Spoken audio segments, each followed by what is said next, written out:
every single refugee I've talked to, and there have been hundreds or maybe thousands of them over the years, every single person thinks it's going to be for a little while. I'm just leaving Syria until things calm down. I'll be back in a few months. I didn't bring all of my things because it was just going to be for a little while. And yet the average length of displacement today for refugees is about 26 years. For receiving communities, the traditional response has been one of generosity, openness, welcome, and then with time, the welcome wears thin. There are very significant localized impacts that go well beyond humanitarian relief, the usual kinds of immediate, direct relief that's provided, and that's where the biggest challenge is.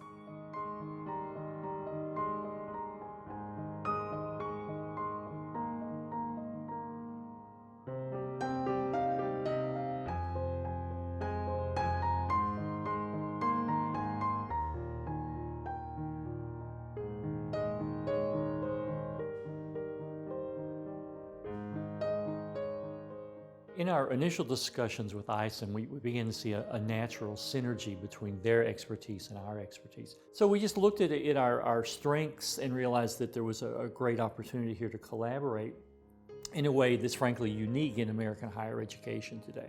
There's a lot of intellectual human capital in both of these places.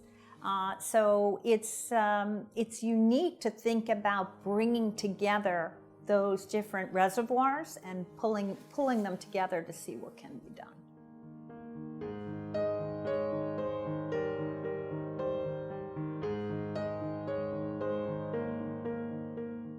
I think the biggest problem we have now is that our international frameworks for dealing with refugees are really outdated. What we're trying to do through our joint project is not only to examine the shortcomings in the present system, but to propose some alternatives. These are the things that can be adopted and can be adopted now, even in this political climate. We've got to try to understand what are the drivers and how can we prevent them or mitigate them. Can we fund and design an international system that does better by these people who are suffering? Can we live up to the noble language that is found in the 1951 Convention on Refugees?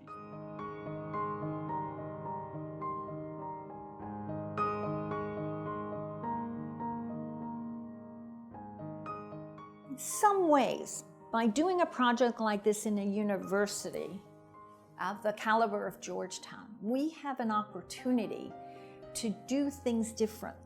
We here have the opportunity to kind of look beyond existing structures, existing ways in which governments talk to each other, for example, and pull together people in new ways, which I think will yield really important insights. Georgetown has so many advantages in working on this issue. First of all, we're located in Washington, where a lot of the policies are made. As a Jesuit institution, we have links to lots of faith-based networks in every single region of the world, a strong tradition of academic expertise, excellent, great research, a faculty that is so diverse. When you're looking for expertise on any particular country or issue, you can find it here. But most of all, I have to say that we have the best students in the world. I think one of the extraordinary things about Georgetown University that in my short tenure here I've really come to appreciate is that from the student body through the faculty and staff all the way to the administration, but also the advisory support, the board of trustees and the board of directors, one can raise questions that will be taken seriously and thought through. At the very highest levels of the university, there is a commitment to understand and to do something about, to aid, assist in whatever way possible on this issue of forced migration and refugees. And frankly, I think that is uniquely Georgetown.